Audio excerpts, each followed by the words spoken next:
नमस्कार, बहुत स्वागत है आपका। मैं हूं आपके साथ सुमित शर्मा। खबर बालाघाट से है, जहां पर कनकी में एक मोबाइल दुकान में रखा हुआ मोबाइल अचानक युवक के हाथ में ही फट गया। गनीमत रही कि इस घटना में युवक को कोई चोट नहीं आई है और जैसे ही मोबाइल फोन फटा, युवक ने मोबाइल को फेंक दिया। घटना का सीसीटीवी भी सामने आया है। मोबाइल फटने से वहां मौजूद अन्य लोग भी सहम गए।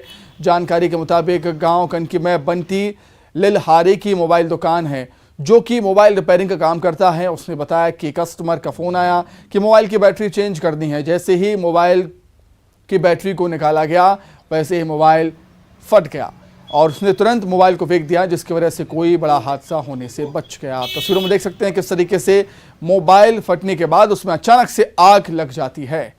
गनीमत ये रही कि इसमें कोई झुलसा नहीं, कोई चोट किसी को नहीं आई है। जैसे ही मोबाइल फटता है, जैसे ही मोबाइल में आग लगती है, वैसे ही युवक उस मोबाइल को अपने हाथों से फेंक देता है।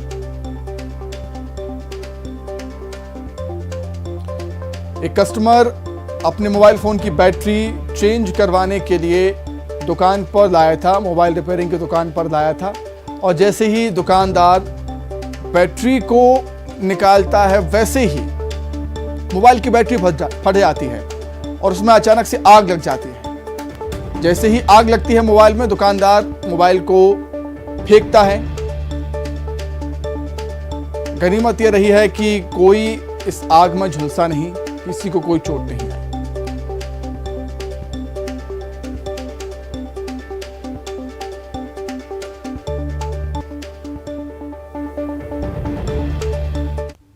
भाई मन से निवेदन है कि कृपया जब जैसे आपकी बैटरी फूलने दिखती है या फिर फूलने से लगती है कि आपकी मोबाइल की बैटरी फूल चुकी हो, आप इसके किसी भी शॉप पे जाकर तुरंत चेक करवा लें, ताकि जो हादसा मेरे साथ हुआ वो कभी आपके साथ ना हो भविष्य में। कटनी से खबर है, ट्रेन की बोगियों में आग से हड़कंप मच गया। वॉशिंग पिट में खड़ी ट्रेन के करीब 4 कोच में आग लगी। 6 नंबर प्लेटफॉर्म के पास है वॉशिंग पिट। आग लगने के कारणों का फिलहाल खुलासा नहीं हुआ है। आग पर काबू पाने में जुटा है रेलवे अमला।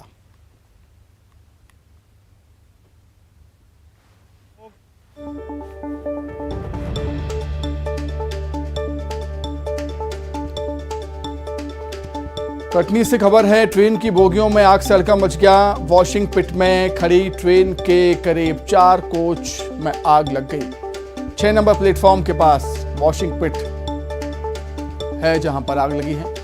आग लगने के कारणों का हालांकि खुलासा नहीं हो पाया है। आग पर काबू पाने में रेलवे का अमला जुटा हुआ है।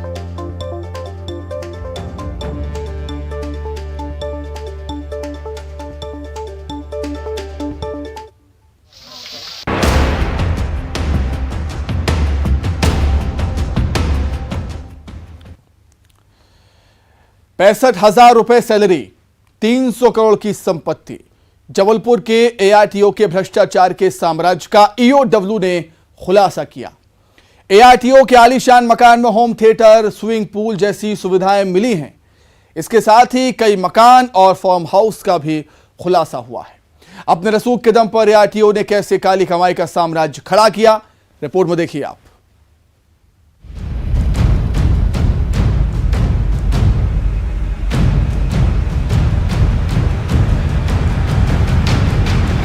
महल के जैसा आलीशान मकान, होम थिएटर, स्विमिंग पूल, शानदार बाथरूम, महंगी कुर्सियां, लग्जरी कार, ऐशो आराम का पूरा इंतजाम। ₹65,000 सैलरी वाले किसी शख्स के लिए ऐसी लग्जरी सपना है, लेकिन जबलपुर के एआरटीओ संतोष पाल ने इसे हकीकत बना दिया। ये घर नहीं है, आरटीओ ने भ्रष्टाचार का पूरा साम्राज्य खड़ा कर रखा है। एआरटीओ के ठिकानों पर जब ईओडब्ल्यू की छापेमारी में काली कमाई का ऐसा खुलासा हुआ कि किसी के भी होश उड़ गए। जबलपुर के विजयनगर शताब्दीपुरम स्थित घर के साथ ही एआरटीओ संतोष पाल के 5 मकान, चरगवा रोड पर एक फार्म हाउस और 4 गाड़ियां मिली हैं। इसके साथ ही घर से 16 लाख रुपए कैश भी मिला। एक नजर आरटीओ की काली कमाई पर डालते हैं। मकान पीपी कॉलोनी 1247 वर्ग फीट, मकान शंकर शाह वार्ड 1150 वर्ग फीट, 2 मकान शताब्दीपुरम 10,000 वर्ग फीट, मकान कस्तूरबा गांधी वार्ड 570 वर्ग फीट, मकान गढ़ा फाटक 771 वर्ग फीट, फार्म हाउस ग्राम दीखा खेड़ा 1.4 एकड़ लग्जरी कार का जखीरा। एआरटीओ की काली कमाई की पूरी लिस्ट नहीं है ये। फिलहाल जांच जारी है और उम्मीद की जा रही है कि और भी संपत्ति का खुलासा होगा। ईओडब्ल्यू एसपी के मुताबिक आय से अधिक संपत्ति की जानकारी के बाद ये कार्रवाई की गई। बताया जा रहा है कि संतोष पाल की सैलरी करीब 65,000 रुपये है और इसकी पत्नी की सैलरी 55,000 रुपये, जबकि 10,000 वर्ग फीट में बने आलीशान मकान की कीमत ही 4 करोड़ रुपये आंकी जा रही है। इस लग्जरी मकान में ऐशो आराम के हर साधन मौजूद हैं, जिसमें होम थिएटर जैसी लग्जरी सुविधाएं भी शामिल हैं। बताया जा रहा है कि संतोष पाल के पास आय से करीब 650 गुना ज्यादा संपत्ति है। ये 300 करोड़ रुपए से ज्यादा की संपत्ति का मालिक बताया जा रहा है। मौके पर अभी सर्च कार्रवाई जारी है। मौके से जैसे ही टीमें लौटती हैं और उसके बाद जो भी दस्तावेज या निवेश की जानकारी मिली है उसके आकलन के बाद इसके बारे में अंतिम जानकारी बताई जा सकती है। फिलहाल अभी तक क्या अभी तो जांच में आया था, जो शिकायत आई थी इसका सत्यापन कराया गया था। उस शिकायत के सत्यापन पर यह पाया गया था कि जो इनके और इनकी पत्नी के आय के वैध स्रोत हैं उसकी तुलना में लगभग 650% संपत्ति इनके द्वारा अर्जित की गई है और व्यय किया गया है। उसके आधार पर जो है आय से अधिक संपत्ति का मामला पाए जाने से भ्रष्टाचार निवारण अधिनियम की धाराओं में प्रकरण पंजीबद्ध किया गया और प्रकरण पंजीबद्ध करने के उपरांत इनके निवेश और संपत्तियों की जानकारी को जुटाने के लिए माननीय न्यायालय से सर्च वारंट प्राप्त करके सर्च कार्रवाई कल रात में 3 टीमों के द्वारा अलग अलग 3 स्थानों पर शुरू की गई है, जो मौके पर भी जारी है। सर कुछ गहने, सोने के गहने, चांदी सब? हाँ, मिला है, सोने के चांदी गहने मिले हैं, कुछ कैश मिला है। इसके अभी इसका वैल्यूएशन करा रहे हैं और वैल्यूएशन के बाद इसका अंतिम जानकारी। एआरटीओ संतोष पाल अपने रसूख राजनीतिक संरक्षण में जबलपुर में बीते 4 सालों से ज्यादा समय से पदस्थ है। इस दौरान इसके खिलाफ कई शिकायतें आईं, लेकिन एआरटीओ को हटाया नहीं जा सका। इसके रसूख का अंदाजा इस बात से लगाया जा सकता है कि बीते साल इसके ट्रांसफर की बात सामने आई थी, लेकिन बाद में ट्रांसफर ऑर्डर कैंसिल हो गया। अपने रसूख के दम पर एआरटीओ ने अपनी पत्नी रेखा पॉल को आरटीओ दफ्तर में ही क्लर्क की नौकरी पर रख लिया। बताया जा रहा है कि इसके कई रिश्तेदार भी आरटीओ के कामों में ठेका और पार्टनरशिप में शामिल हैं। संतोष पाल के खिलाफ फर्जी जाति प्रमाण पत्र, ऑटो चालक को गांजा बेचने के झूठे आरोप में फंसाने की धमकी देना, रजिस्ट्रेशन, लाइसेंस, परमिट सहित वीवीआईपी नंबर्स की मनमानी फीस वसूलना और कमीशन लेने जैसे आरोप भी लगे। इसके खिलाफ कोर्ट में भी याचिका दायर की गई। एआरटीओ संतोष पाल के खिलाफ लगातार शिकायतों के बाद भी कार्रवाई नहीं की गई। बताया जा रहा है कि इसकी पहुंच कई मंत्रियों तक है। ऐसे में अगर एआरटीओ की काली कमाई की सही तरीके से पड़ताल की जाए तो कई रसूखदारों की पोल भी खुल सकती है। प्रतीक अवस्थी, न्यूज़ 18 जबलपुर।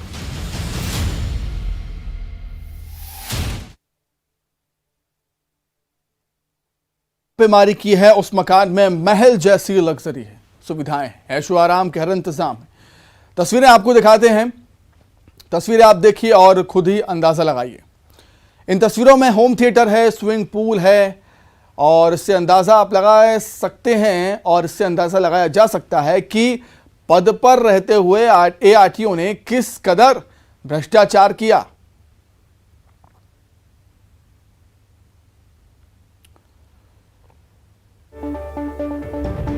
ये आलीशान मकान के अंदर की तस्वीरें जहां पर होम थिएटर है, मिनी होम थिएटर है, आप देख सकते हैं, जहां पर कुछ लोग एक साथ मूवी का आनंद उठा सकते हैं और एक शानदार स्विमिंग पूल भी है आलीशान मकान के अंदर। इस मकान की कुल कीमत 4 करोड़ रुपए आंकी जा रही है। कई ऐसी सुविधाएं हैं इस मकान में, लग्जरी का एहसास कराती हैं। और संतोष पाल की कुल संपत्ति आय से अधिक 650 गुना अधिक संपत्ति का खुलासा हुआ। 16 लाख कैश मिले हैं, लाखों के गहने मिले हैं, लग्जरी गाड़ियां मिली हैं, कार मिली हैं, 3-4 घर मिले हैं, फार्म हाउस मिला, 65,000 रुपए मासिक सैलरी और संपत्ति देखिए आप करोड़ों में। फिलहाल 300 करोड़ की संपत्ति का खुलासा अभी तक हो चुका है। कार्रवाई अभी भी लगातार जारी है। ऐसा नहीं है कि इतनी ही संपत्ति, इससे ज्यादा भी संपत्ति हो सकती है। भ्रष्टाचार का पूरा साम्राज्य, काली कमाई का धन कुबेर निकला है एआरटीओ संतोष पाल।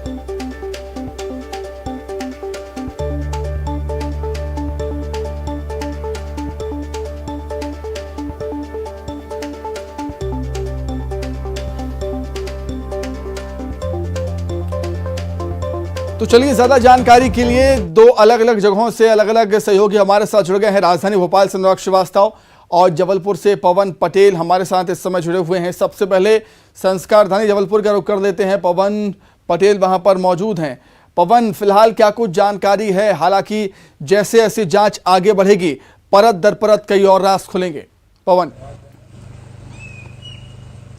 जी सुमित, बिल्कुल जबलपुर में जो कार्रवाई चल रही है ARTO के खिलाफ में, उस कार्रवाई के तहत अभी नया इनपुट ये है कि जो सामान RTO के घर से शिफ्ट हुआ था, जिसका वीडियो वायरल हुआ था कि एक ऑटो में कुछ सामान जा रहा है, वो सामान जबलपुर के विजयनगर स्थित जॉय सीनियर सेकेंडरी स्कूल में पहुंचने की जानकारी मिली थी, जिसकी जांच भी करने के लिए EOW की टीम यहां पहुंची थी। इस वक्त हम उसी स्कूल परिसर के बाहर खड़े हैं। ये तस्वीरें आप देख सकते हैं। ये गेट बंद है, सभी तरफ से बंद है, स्कूल बंद हो चुका है, बच्चे जा चुके हैं। साथ ही इसके जो ओनर हैं डॉक्टर अखिलेश मेबिन, उनके खिलाफ भी लगातार शिकायतें होती रही हैं। तो कहीं ना कहीं ये कनेक्टिविटी, एक नया अपडेट सामने आया है कि यहाँ स्कूल में वो सामान पहुंचा था।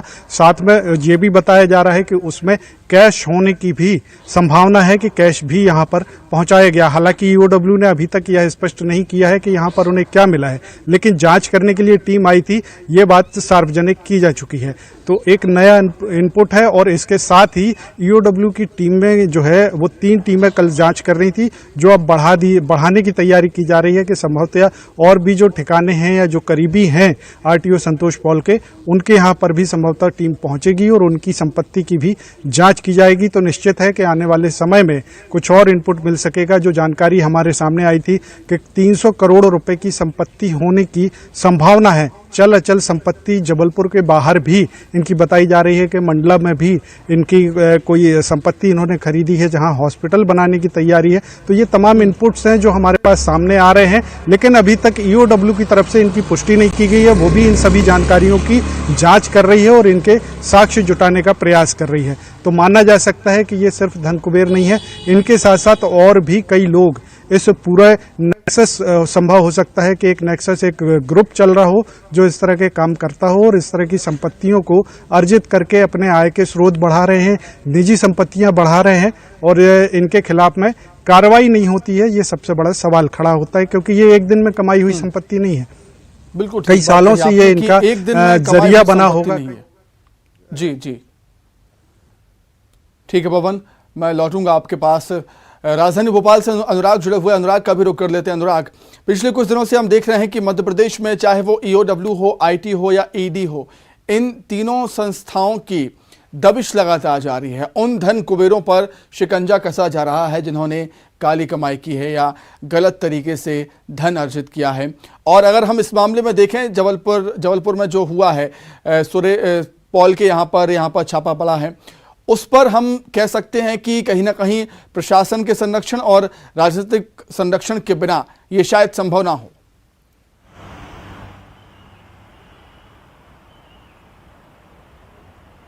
बिल्कुल सुमित, देखिए किसी भी संरक्षण के बिना इतने बड़े पैमाने पर जो है काली कमाई करना मुमकिन नहीं होता। राजनेताओं के अलावा अफसरों का भी संरक्षण क्या संतोष पाल को हासिल था, इस बात का इसलिए संकेत मिलता है क्योंकि संतोष पाल एक ARTO होने के कारण जो है प्रभारी RTO की भूमिका में था। तो निश्चित तौर पर कई तरह के सवाल जरूर खड़े होते हैं, लेकिन यह पहला या इकलौता धन कुबेर नहीं है, बल्कि बीते 2 से 3 महीने के अंदर यदि हम नजर डालें तो कई जगह पर बड़ी छापेमार कार्रवाई कर लाखों रुपए की काली कमाई का खुलासा हो चुका है।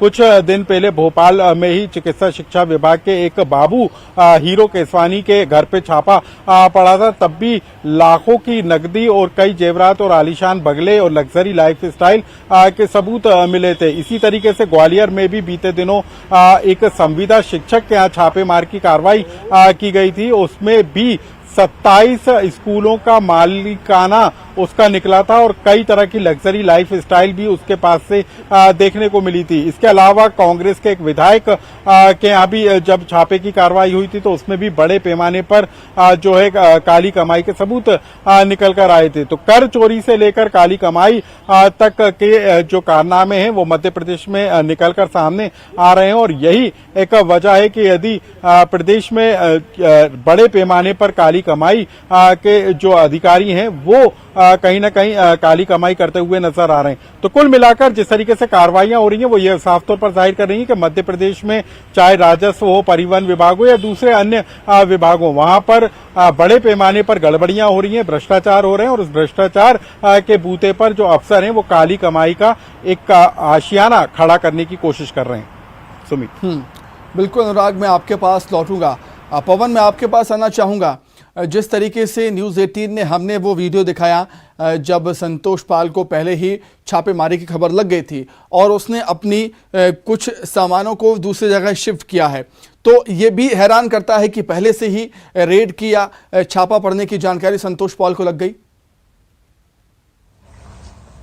जी बिल्कुल सुमित, ये जांच का विषय भी है और ईओडब्ल्यू एसपी ने ऑफ द रिकॉर्ड में ये बताया कि इस बात का भी पता लगाया जाएगा कि इतनी गुप्त सूचना आखिर लीक कैसे हुई, कैसे एक इतने बड़े गुनहगार कहा जा सकता है कि जिन्होंने अनैतिक रूप से संपत्ति अर्जित की, गुनाह किया है, उस व्यक्ति तक ये जानकारी कैसे पहुंची। तो ये भी जांच का विषय है। साथ ही अब जो मांग है वो ये उठ रही है कि इनके खिलाफ में जो पूर्व में शिकायतें दर्ज हुई हैं उनसे भी इस विषय में पूछताछ की जानी चाहिए। उनकी शिकायतों को भी ईओडब्ल्यू के साथ साथ ईडी, पुलिस और आईटी को भी इस मामले में जांच करनी चाहिए और इससे जुड़े हुए तमाम लोगों को, तमाम शिकायतों को जांच में शामिल करके उन पर भी गौर करना चाहिए। संभव है कि यदि ऐसा होता है तो जो उम्मीद की जा रही है कि इनके पास करोड़ों रुपए की संपत्ति निकल सकती है, शायद वो बात सच भी साबित हो जाए। तो फिलहाल जांच जारी है। उम्मीद कर रहे हैं कि ईओडब्ल्यू के साथ साथ बाकी एजेंसियां भी जांच करेंगी और इनके जैसे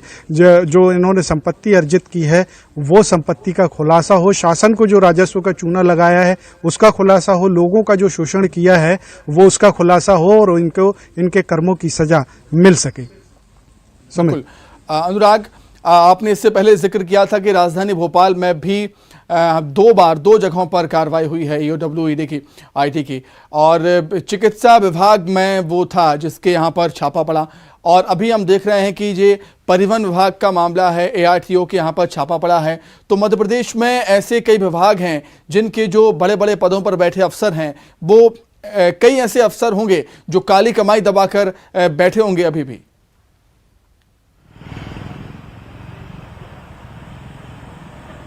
बिल्कुल, देखिए मैं एक रिपोर्ट का भी हवाला देना चाहूंगा। एक रिपोर्ट के मुताबिक मध्य प्रदेश में जो सबसे ज्यादा कार्रवाई है या सबसे ज्यादा जो भ्रष्ट अफसर जो पकड़े गए हैं उनमें राजस्व विभाग है, परिवहन विभाग है, स्वास्थ्य विभाग है, चिकित्सा शिक्षा विभाग है, इसके अलावा नगरीय प्रशासन विभाग है, पंचायत विभाग है। वो तमाम विभाग हैं जहां पर कोई ना कोई अधिकारी या कर्मचारी के यहाँ जब छापे की कार्रवाई हुई तो बड़े पैमाने पर काली कमाई का खुलासा हुआ है। जबलपुर में भी एआरटीओ संतोष पाल के यहाँ जिस तरीके से लग्जरी लाइफ स्टाइल के सबूत मिले और इसी तरीके के तस्वीरें निकलकर दूसरे अधिकारियों के पास से भी सामने आई थी। ग्वालियर में जिस संविदा शिक्षक के यहाँ कार्रवाई हुई थी उसने अपने परिवार के साथ 1 महीने तक अमेरिका में छुट्टी मनाई थी। तो अंदाजा लगाया जा सकता है कि प्रदेश के जो ज्यादातर विभाग हैं वहां पर किस तरीके से गड़बड़ियां कर भ्रष्टाचार को अंजाम देकर काली कमाई करने का काम